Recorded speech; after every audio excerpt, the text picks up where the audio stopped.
12 months since these signs went up. 12 months since every petrol, diesel and hybrid vehicle has had to pay up to £10 to use these 7 roads in Oxford city centre during the day. In that time, £700,000 in charges and fines have been levied. We have no quantitative data yet, but qualitatively we know that, for example, Royal Mail and DPD introduced electric vans specifically because of the ZEZ coming in. And then we've got our excellent homegrown cycle couriers who have picked up lots of business in the city centre because they can do that with their electric cargo bikes. In other words, the council still doesn't know if the Zero Emission Zone is actually working to reduce emissions, and it may be some months before we find out. What we do know is that Oxfordshire now has one of the highest uptakes of electric cars anywhere in the country. Back when it was introduced, there were huge fears about the impact it would have on businesses. Last year, we spoke to a range of shops and trading associations who shared their concerns.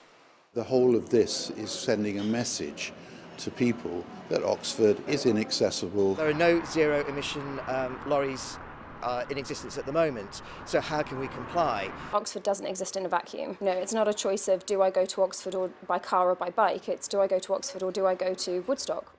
To date, while many have adapted to new rules, often spending money to invest in electric vehicles, it's clear some of those concerns haven't been fully resolved.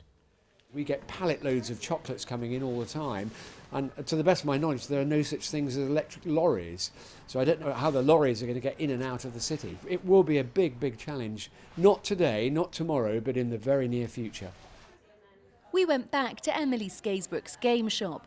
She says after a year it's more clear than ever that the pilot Zero Emission Zone is in the wrong place. It's been focused on a number of streets that are largely pedestrianised or that are adjacent to pedestrianised streets, so there won't have been sufficiently robust data to inform a wider rollout. So the design of that rollout won't be necessarily well thought through because it won't have a meaningful pilot scheme behind it. The plan has always been to grow the Zero Emission Zone to cover a much wider area of the city centre. But now the council says if the scheme isn't working to reduce emissions, it will abandon that expansion.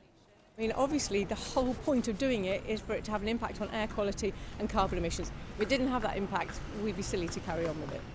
The ZEZ is all part of the strategy to get Oxford to net zero carbon emissions by 2040. And across the country, other cities will be watching to see if it works. Charlotte Briere-Edney, ITV News, Oxford.